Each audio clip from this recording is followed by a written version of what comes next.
If U.S. leader shows gravitas, Seoul trip would be success. There are many myths, wrong or right, about U.S. President Donald Trump. If Trump corrects some of the mischaracterizations, his two-day Seoul trip, starting Tuesday, would be a success.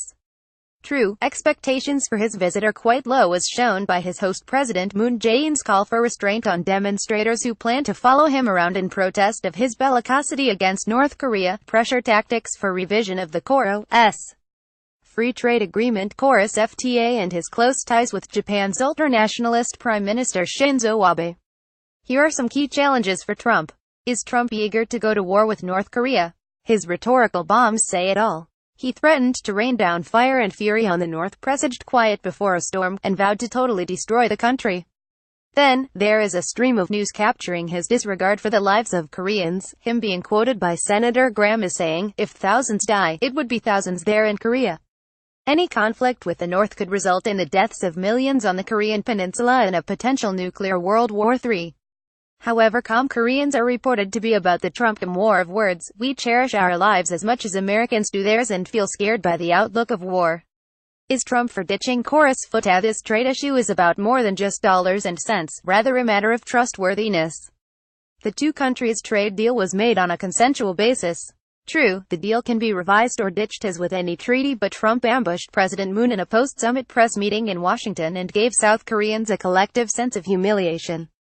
Then, the trade surplus Korea has with the U.S. is quite small compared with that of China. Seoul and Washington are supposed to be allies, but Washington has hung Korea out to dry while it was pressed by Beijing over Seoul's accommodation of the Terminal High Altitude Area Defense THAAD, the U.S. missile interceptor unit. This has led to Seoul's pledge of friendship with China and boosted the pro-China faction in the Moon camp, and it will likely take a toll on Roku's ties. Is Trump a Japan lover? Trump has encouraged the grandson of a World War II criminal politician at every turn, raising concern among the peoples of Korea, China and other countries victimized by Japanese imperialism last century. Americans may give themselves a pat on the back for turning the warmongering Japan into a peace-loving modern country.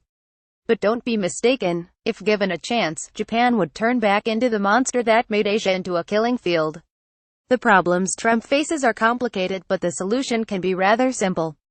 During the summit with Moon, he should be fair and courteous to his host and make light of Moon's chief policy advisor Jang Ha-seng's attempts to try English.